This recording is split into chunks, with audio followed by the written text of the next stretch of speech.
Hi friends, welcome back to my channel. ഞാൻ ഇന്ന് തൊട്ട് അപ്ലോഡ് ചെയ്യാൻ പോകുന്നത് പുതിയൊരു സീരീസാണ്. ഞാൻ കഴിഞ്ഞ ദിവസം ഡൈനോസർ ലവ് എന്ന സീരീസ് അപ്ലോഡ് ചെയ്തപ്പോൾ എൻ്റെ അടുത്ത് 1-2 പേര് പറഞ്ഞായിരുന്നു ആ ഡ്രാമ വേണ്ടാന്ന്. അതുകൊണ്ട് ഞാൻ പുതിയൊരു ഡ്രാമ തുടങ്ങുവാണ്. നല്ലൊരു സ്റ്റോറിയാണ്, എനിക്ക് തോന്നുന്നു നിങ്ങൾ എല്ലാവർക്കും ഇഷ്ടപ്പെടുമെന്ന്. അപ്പോൾ നമുക്ക് സമയം കാലത്ത് പെട്ടെന്ന് ഫസ്റ്റ് എപ്പിസോഡിലേക്ക് കടക്കാം. എപ്പിസോഡിൻ്റെ തുടക്കത്തിൽ തന്നെ കാണിക്കുന്നത് ഒരാൾ ബസ്സിലിരുന്ന് വരുന്നതാണ്. ആ വ്യക്തി അയാളുടെ സ്ഥലത്ത് നടക്കുന്ന കാര്യങ്ങളെക്കുറിച്ചൊക്കെയാണ് പറയുന്നത്. ആ ആളുടെ സ്ഥലത്ത് ഒരു സൂപ്പർ നാച്ചുറൽ ആയിട്ടുള്ള റെയർ ഡിസീസ് ഉണ്ട്. അവർ അതിനെ സഡൻ സെൻസോറി ന്യൂറിയൽ ഹിയറിംഗ് ലോസ് എന്നാണ് പറയുന്നത്. ആ രോഗത്തിൻ്റെ സിംറ്റംസ് എല്ലാം വളരെ ഡിഫറൻ്റ് ആണ്. അവരുടെ സ്ഥലത്ത് ചിലർ പറയുന്നത് അതൊരു ഭാഗ്യമാണെന്നും ചിലർ പറയുന്നത് അതൊരു ശാപമാണെന്നുമാണ്. കാരണം ഈ രോഗമുള്ളവർക്ക് മഴ പെയ്യുന്ന സമയത്ത് കേൾവി ശക്തി നഷ്ടപ്പെടും.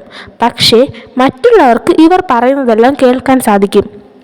ഇതെല്ലാം പറഞ്ഞ ശേഷം ഇത് പറഞ്ഞാൽ അയാളെ സ്വയം പരിചയപ്പെടുത്തുകയാണ്. ഇതാണ് നമ്മുടെ നായകൻ സെങ്തായ്. ഒരു മാഗസീൻ കമ്പനിയിൽ കോളമിസ്റ്റായിട്ടാണ് സെങ്തായ് വർക്ക് ചെയ്യുന്നത്. പിന്നീട് കാണിക്കുന്നത് സെങ്തായ് അവൻ്റെ റൂമിലേക്ക് വന്നതാണ്. സെങ്തായ്ക്കും മഴ പെയ്യുന്ന സമയത്ത് കേൾവി ശക്തി നഷ്ടപ്പെടാറുണ്ട്. ആ സമയത്തൊക്കെ സെങ്തായ് സ്റ്റിക്കി നോട്ടിൽ അവന് പറയാനുള്ള കാര്യങ്ങൾ എഴുതിയാണ് കമ്മ്യൂണിക്കേറ്റ് ചെയ്യുന്നത്.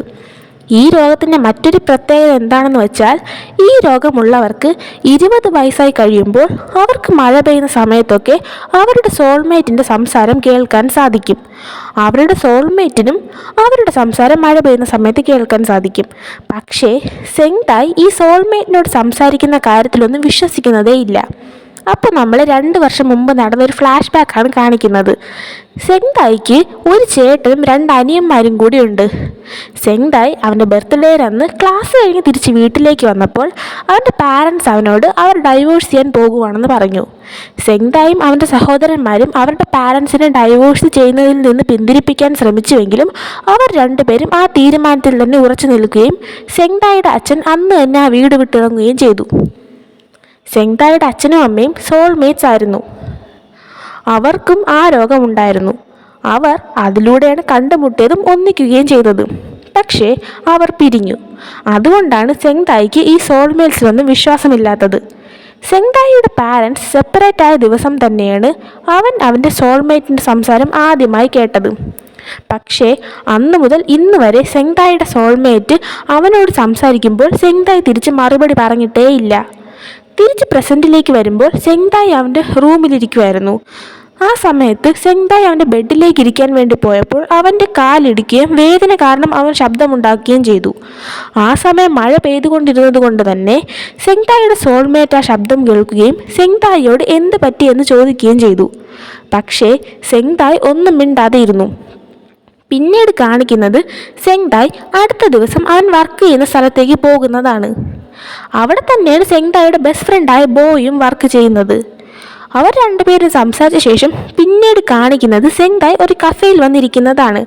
സെങ്തായ് മിക്ക സമയവും കഫേയിൽ എവിടെയെങ്കിലും ഇരുന്നാണ് അവൻ്റെ മാഗസീനിൽ കൊടുക്കേണ്ട ടോപ്പിക്സ് ഒക്കെ റെഡിയാക്കുന്നത്. ആ സമയം സെങ്തായുടെ അനിയൻ സാങ്ടിയാൻ അങ്ങോട്ടേക്ക് വന്ന ശേഷം ഞായറാഴ്ച അമ്മയെ വീട്ടിൽ ചെന്ന് കാണണമെന്ന് അമ്മ പറഞ്ഞു എന്ന് സെങ്തായിയോട് സാങ്ടിയാൻ പറഞ്ഞു. സെങ്തായിയുടെ പാരൻസ് ഡൈവോഴ്സ് ആയെങ്കിലും ഇവർ അവരെ കാണാൻ ഇടയ്ക്ക് പോകാറുണ്ട്. അതിനുശേഷം സാങ്ടിയാൻ അവൻ ലൈബ്രറിയിലോട്ട് പോകണമെന്നും സെങ്തായിയോട് വരുന്നോ എന്ന് ചോദിച്ചു. സെങ്തായി ഉടനെ തന്നെ അവൻ്റെ വർക്ക് കംപ്ലീറ്റ് ചെയ്തിട്ട് അവർ 2 പേരും ലൈബ്രറിയിലേക്ക് പോയി. അവിടെ വെച്ച് സെങ്തായ് ഇന്നലെ അറിയാതെ അവൻ്റെ സോൾമേറ്റിനോട് സംസാരിച്ച കാര്യം സാങ്ടിയാനോട് പറഞ്ഞു. ആ സമയത്ത് സാങ്ടിയാൻ സെങ്തായിയോട് 2 വർഷമായി സോൾമേറ്റിന് റിപ്ലൈ ഒന്നും ചെയ്യാതിരിക്കുമല്ലേ, ഇനിയെങ്കിലും റിപ്ലൈ ചെയ്തൂടെ എന്ന് ചോദിച്ചു. ആ സമയം അങ്ങോട്ട് സാങ്ടിയാൻ്റെ ഫ്രണ്ട്സ് വന്നു. അവർക്ക് സാങ്ടിയാൻ പരിചയപ്പെടുത്തി കൊടുത്തു. അതിനുശേഷം അവൻ്റെ ഫ്രണ്ട്സ് അവിടെ നിന്നും പോയി. ആ സമയത്ത് സാങ്ടിയാന് അവൻ അന്വേഷിച്ച് നടന്ന ബുക്ക് കിട്ടി. സാങ്ടിയാൻ ആ ബുക്ക് അവിടെ വച്ചിട്ട് വേറെ ബുക്ക് നോക്കാൻ വേണ്ടി പോയി. തിരിച്ചു വന്ന് നോക്കിയപ്പോൾ ആ ബുക്ക് അവിടെ ഒന്നും കണ്ടില്ല. അവിടെ മൊത്തം ആ ബുക്ക് നോക്കി നടന്ന സമയത്ത് സാങ്ടിയാൻ അവൻ്റെ അതേ ക്ലാസ്സിൽ പഠിക്കുന്ന ലോംഫോൻ എന്ന പയ്യൻ ആ ബുക്ക് എടുത്ത് വച്ചിരിക്കുന്നത് കണ്ടു. സാങ്ടിയാൻ ഉടനെ തന്നെ ലോംഫോണിനോട് ആ തൻ്റെ ബുക്കാണെന്നും തനിക്ക് ആ ബുക്ക് തിരിച്ചു തരാനും പറഞ്ഞു. പക്ഷേ ലോംഫോൺ സാങ്ടിയാനോട് ഈ ബുക്ക് ഇവിടെ ഇരുന്നതാണെന്നും അത് ആർക്ക് വേണമെങ്കിലും എടുക്കാമെന്ന് പറഞ്ഞപ്പോൾ സാങ്ടിയാൻ ആ ബുക്കിന് വേണ്ടി ലോംഫോണിനോട് വഴക്കിടാൻ പോയി. ആ സമയത്ത് സെങ്തായ് അങ്ങോട്ടേക്ക് വന്ന ശേഷം സാങ്ടിയാനെ തടഞ്ഞു. സെങ്തായ് സാങ്ഡിയാനോട് എന്താണ് കാര്യമെന്ന് ചോദിച്ചപ്പോൾ സാങ്ഡിയാൻ എല്ലാം അവനോട് പറഞ്ഞു. ഇത് കേട്ട സെങ്തായ് ലോങ്ഫോനോട് ഈ ബുക്ക് ആർക്ക് വേണമെങ്കിലും എടുക്കാമെന്നും ഇത് ലോങ്ഫോനോട് എടുത്തുകൊള്ളാനും പറഞ്ഞു. അങ്ങനെ ലോങ്ഫോൻ ആ ബുക്കും കൊണ്ട് അവിടെ നിന്ന് പോയി. സാങ്ഡിയാൻ സാങ്തായിയോട് അവൻ എന്തിനാ ആ ബുക്ക് കൊടുത്തതെന്നും അത് അവസാനത്തെ ബുക്കായിരുന്നുവെന്നും താൻ ഇനി ആ ബുക്ക് എവിടെ നിന്നും വാങ്ങുമെന്ന് ചോദിച്ചപ്പോൾ സാങ്തായ് സാങ്ഡിയാനെ സമാധാനിപ്പിച്ച് അവിടെ നിന്ന് കൊണ്ടുപോയി. അന്ന് വൈകുന്നേരം സെങ്തായ് അവൻ്റെ റൂമിലിരുന്ന് വർക്ക് ചെയ്യുന്ന സമയത്ത് ലാപ്ടോപ്പിൽ അവൻ്റെ ഫാമിലി ഫോട്ടോ എടുത്തു വച്ച് അവൻ്റെ ഫാമിലിയെക്കുറിച്ച് ആലോചിച്ചു. ആ സമയത്ത് സെങ്തായ് അവൻ്റെ സോൾമേറ്റ് പാട്ട് പാടുന്നത് കേട്ടു. കാരണം അവിടെ അപ്പോൾ മഴ പെയ്തു തുടങ്ങിയിട്ടുണ്ടായിരുന്നു. സെങ്തായുടെ സോൾമേറ്റ് ഉടനെ തന്നെ അവനോട് സോറി പറയുകയും മഴ തുടങ്ങിയ താൻ അറിഞ്ഞില്ലായിരുന്നു എന്നും പറഞ്ഞു. ആ സമയത്ത് സെങ്തായ് അവൻ്റെ സോൾമേറ്റിനോട് സംസാരിക്കാമെന്ന് വിചാരിക്കുകയും സെങ്തായ് അവൻ്റെ സോൾമേറ്റിനോട് പാട്ട് പാടിക്കോളാനും താൻ അത് കേട്ടോളാം എന്നും പറഞ്ഞു. അതിനുശേഷം കാണിക്കുന്ന അടുത്ത ദിവസം രാവിലെ ലോങ്ഫോൺ കോളേജിൽ ഇരുന്ന സമയത്ത് അങ്ങോട്ടേക്ക് സാങ്ഡിയാൻ വരുന്നതാണ്. ആ സമയം ലോങ്ഫോൺ കഴിഞ്ഞ ദിവസം അവൻ ലൈബ്രറിയിൽ നിന്നെടുത്ത ബുക്ക് വായിക്കുകയായിരുന്നു. സാങ്ഡിയാന് ആ ബുക്ക് കിട്ടാത്തത് കൊണ്ട് തന്നെ ആ ദേഷ്യത്തിൽ ലോങ്ഫോനുമായി വഴക്കുണ്ടാക്കാൻ തുടങ്ങി. ആ സമയം അവർ ഇരുന്നതിൻ്റെ അടുത്തിരുന്ന സീനിയർ അവരോട് വഴക്കുണ്ടാക്കുകയാണെങ്കിൽ മറ്റെങ്ങോട്ടെങ്കിലും മാറി നിൽക്കാൻ പറഞ്ഞു. അവിടെ നിന്ന് സീൻ കട്ടായി പിന്നെ കാണിക്കുന്നത് അന്ന് വൈകുന്നേരം സെങ്തായ് അവൻ്റെ വർക്ക് കഴിഞ്ഞ് തിരിച്ച് വീട്ടിൽ വരാൻ വേണ്ടി ബസ് സ്റ്റോപ്പിലോട്ട് പോകുന്ന വഴിക്ക് അവന് റോഡ് സൈഡിൽ നിന്നൊരു പൂച്ചക്കുട്ടിയെ കിട്ടുന്നതാണ്. അവന് ആ പൂച്ചക്കുട്ടി ഒരുപാട് ഇഷ്ടമായത് കൊണ്ട് തന്നെ അതിന് കൂടെ വീട്ടിലേക്ക് കൊണ്ടുപോകാൻ തീരുമാനിച്ചു. സെങ്തായിയുടെ കൂടെ ബോയും ബസ് സ്റ്റോപ്പിലേക്ക് പോവുകയായിരുന്നു. അവർ അവിടെ ഇരിക്കുന്ന സമയത്ത് മഴ പെയ്യാൻ തുടങ്ങി. ആ സമയത്ത് സെങ്തായ് അവൻ്റെ സോൾമേറ്റ് അവിടെ ഇരിക്കുന്ന ആളെ കാണാൻ നല്ല ക്യൂട്ടാണെന്ന് പറയുന്നത് കേട്ടു.